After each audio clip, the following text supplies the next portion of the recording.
This week, the former DEFRA Secretary, George Eustice, was on the Andrew Marr show on LBC. And he dug in hard, super hard, to defend the Conservatives and the introduction of these appalling Brexit checks, which are in essence a tax on us all, which are only going to ensure that inflation soars, and as will food shortages. Anyway, have a look at this, and I will comment here and there to give you my opinion as to what I think is going on. It is a fairly long clip, so I hope you get the opportunity to watch it all because it is an important clip. Quite clear that ordinary businesses, real businesses, are already feeling effects and are already really worried, and that a lot of people are going to see higher prices and possibly shortages in the shops because of these new checks, which we were assured by your former leader there, Boris Johnson, would never happen. There'll be no palisade of tariffs on January the 1st, and there'll be no non-tariff barriers to trade. Instead, there will be a giant free trade zone of which we will at once be a member and at the same time be able to do our own free trade deals as one UK, whole and entire England, Northern Ireland, Scotland, Wales, together. Well, we always intended to put in place border controls. I think that clip from Boris Johnson, he probably intended to say there won't be tariff barriers because, of course, we had a free trade agreement with no tariffs. But well, I can stop you there. He talked about tariff barriers and then he deliberately went on to say there would be no non-tariff barriers, and that, frankly, was untrue. He could sometimes be prone to misspeaks, as we call sometimes, where he says the wrong things. There was always going to be border checks, and it was always understood there would be non-tariff barriers. But there is so much evidence to prove that Brexit was sold with the lie that there would be no borders, no border checks, no non-tariff barriers, and that we would be in some free trade zone. And it wasn't a misspeak, it was a lie. I don't understand why we're doing that. There's a risk to this country of diseases like Xylella in plants, which would be devastating for our trees, African swine fever that we don't have here, which is very prevalent in the EU, diseases like foot and mouth disease. The reason we have these border checks is to prevent those diseases coming in, and it's right that we have those. For 3.5 years, British exports to the European Union have been subjected to extensive checks. But anything coming via Rotterdam, and that can be from anywhere in the world, has been given a free ride to arrive in Britain unchecked. And we have had enormous uptick in the number of illegal and dangerous products arriving in this country. So for George Eustice to say that it's right for them to do this just because they're worried about biosecurity is actually, incredible. The truth of the matter is they went into Brexit promising that we wouldn't need checks.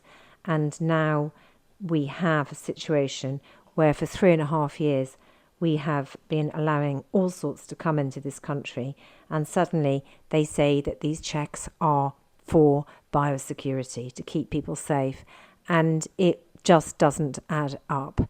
The other thing is that if they really cared about biosecurity and limiting the amount of red tape or reducing red tape, they just needed to go with an alignment of EU regulations and a veterinary agreement, which would have largely got rid of all of these SPS checks. The key thing to note here is that the new system that we've introduced, that I was involved designing and some of the people in the Animal and Plant Health Agency helped put together, is vastly superior to the official control regime that the EU had. Much more risk-based testing, no more than probably 1% for low-risk products, no need for certificates at all on low-risk animal products. So George wants you to believe that it's a great British achievement, this new border, and of course it's better than any other European border. However, he doesn't tell you that the contract to build these facilities went to a French company, Sodexo, and the British company Wincanton lost out as a result. And the same happened with the great Brexit passports. So what is the danger to us from olive oil and brie cheese? We're testing those as well. Well, if you look at what the EU's doing, they're testing everything going in the other direction, all fresh produce, without exception. And the European Union are checking everything because Britain has become a high-risk country now as a third country because anything arriving via Rotterdam has not been tested for 3.5 years. And that means any produce coming from any country in the world has been able to get in here, including illegal food.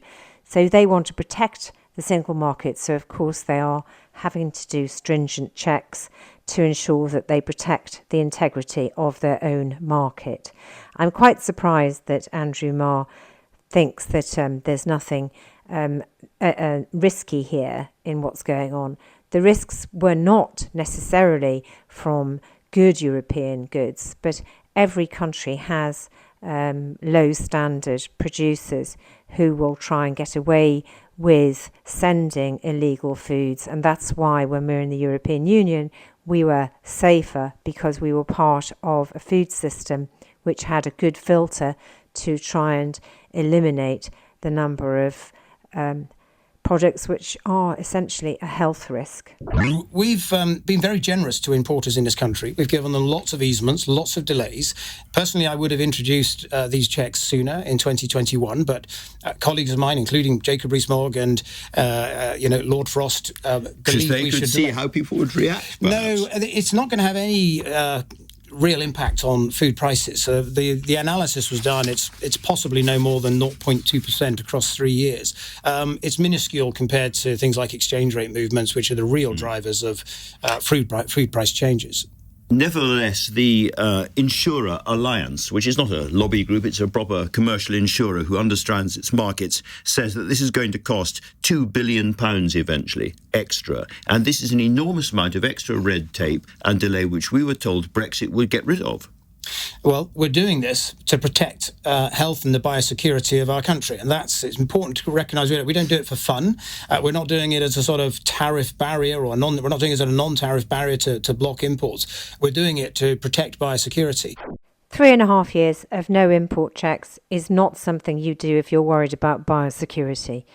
This government have wanted to diverge. That means drop standards, and they've been doing that, forcing that through the back door and using those cheaper, lower standard imports to undercut our producers here in Britain and diminish our food security. And there's a requirement, actually, under world trade rules for us to treat countries around the world the same way. And that's why we're doing something really quite interesting. For the first time, we're able, for instance, to remove the need for export health certificates on imports coming from outside the EU, where previously, when we were trapped in the EU, we had to have export health certificates for all those countries outside the EU, which made no sense. So he admits here that they are lowering checks for other countries outside of the European Union, which again is another reason why the European Union will be doing checks on anything coming from Britain through to the European Union single market. This is deregulation through the back door. Trade trapped, but food and other products could go freely in and out all that period of time. And Boris Johnson told us there that we would be joining a pan-European huge free trade zone. And to use the technical term, that was bollocks. Well, it's a free trade zone in the sense, a bit like, for instance, the EFTA agreement once was. It's tariff-free trade in all goods. And so that is what he meant by a free trade zone. But we were clear throughout the time, both leading up to Brexit, in the Vote Leave campaign and after, that we would, of course, put in place border checks to protect biosecurity in our country and to stop diseases coming from the European Union to the United Kingdom. Nobody is talking about threatening our place in the single market. No one is prejudicing the cross-channel trade. I mean, Norway, Switzerland, all of these countries have complete free trade with the EU. And by the way, I can't help noticing that they're doing pretty well. But to repeat, absolutely nobody is talking about threatening our place in the single market. That's why it's happening. But what about the effect of all these new techs and these new non-tariff barriers on, for instance, British farmers? Because you said at the time, your face is on this thing, farmers will be better off if we vote to leave the EU. And that has not turned out to be the case, has it? No, that has turned out to be the case. Farm incomes have, on most sectors have more than doubled since 2016, principally because, of course, exchange rates have adjusted. But farm incomes, particularly in things like dairy and on the cereal production, are at record highs. They've never been higher. Farmers enjoyed the most sustained rise in incomes after that 2016 referendum result than they'd seen in decades. Well, the reason I may sound slightly sceptical is that last year Farmers Weekly polled 900 farmers, and they found that nearly three-quarters had a very negative view of what had happened to Brexit, and that covered both cereal and dairy farmers as well. Well, all I can say is DEFRA collects diligently data on farm incomes from a whole range of farms. There's a long-running survey of farm incomes that's run for decades, and that shows, incontrovertibly, that farm incomes have risen substantially since 2016. The average dairy farmer has been earning over £100,000 a year since 2016, since we left and we had that exchange rate change. And in fact, in the last 2 or 3 years, dairy income's doubled. So farm incomes are doing well. So if it's all going so well, why are they so grumpy? Or is it just in the nature of farmers? Well, farmers can be grumpy for reasons other than their income, and it's definitely been stressful dealing with the weather over the last 12 months. The principal reason this year why farmers are in a bad mood is they've had dreadful weather, crop losses, and this year is going to be a difficult year for them. But that doesn't take away from the fact that the previous 4 or 5 years were actually very good. So George is only talking about the fact that inflation has ensured that farm turnovers have increased, and it's only because of inflation. But he fails to mention that input costs have soared, which means that farmers are a lot worse off because we've also lost CAP, Common Agricultural Policy. You're absolutely right about the weather. It has been completely foul. And I know that a lot of crops are actually rotting in the fields. And that in turn will have an impact on prices later in the year. There's no doubt that food inflation is going to be a big issue, by this autumn again. But this kind of thing makes it worse, not better. And to many people, it just seems a self-inflicted injury. Well, farmers will welcome the imposition of these checks because it helps defend our own producers against diseases coming in. Nursery stock producers who produce garden plants and trees in this country, their biggest worry at the moment is that Xylella will come from the European Union into the UK. And the most likely route for that to happen is through imported materials coming from the European Union, particularly countries like the Netherlands, for instance. And so those who are UK producers, including farmers who will be worried about foot and mouth disease, or pig producers worried about African swine fever, they will very much welcome the fact that we are putting these controls in place. But we can't feed ourselves in this country, can we, George? We have relied for a very, very long time on substantial European imports. And once these checks are applied to all vegetables, all fruit, and so on, people are going to find it, they're going to see shortages and they're going to see higher prices. Well, I don't think they will ever be applied to all vegetables and all fruit. So at the moment, those all vegetables and all fruit and all cut flowers, in fact, are being deemed low risk and don't even need a phytosanitary certificate and are having no checks at all. They will then, on a risk basis, look at some. So it's possible that some crops like peppers, if there are particular exotic pests or diseases that are a risk to this country, they may be added. But for the vast majority of fresh produce, which makes up over 90% of these so-called SPS consignments, they're probably never going to need a certificate or checks at all. The House of Lords research team, who are usually pretty good, said they would be extended to everything, but maybe they are wrong about that. But can I just return? They're researching and talking to industry about what it should be extended to. But my understanding is it'll be very much based on a risk matrix, and so it's possible that things like peppers might be added because there are certain pests that are more likely to come in on those crops. Just returning to the earlier point, I genuinely still don't understand why we are testing food.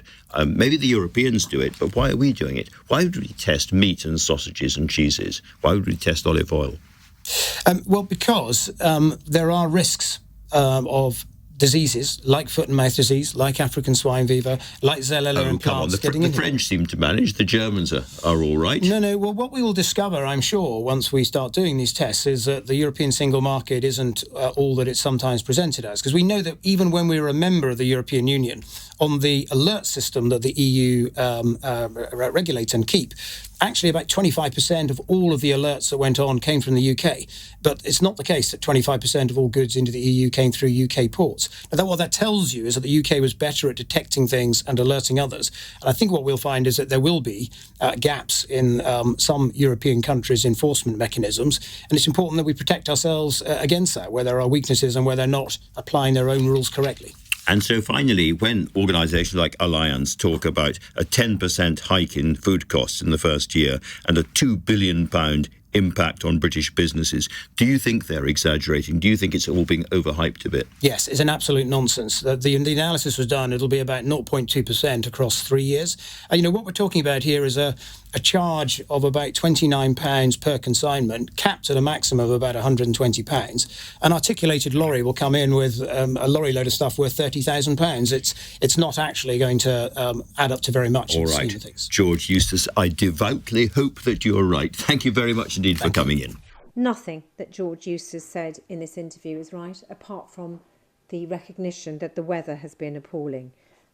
This is a disaster for Britain, for British industry and for British consumers. And the information is just being minimised by George Eustice. And quite frankly, Andrew Marr let him get away with huge whoppers.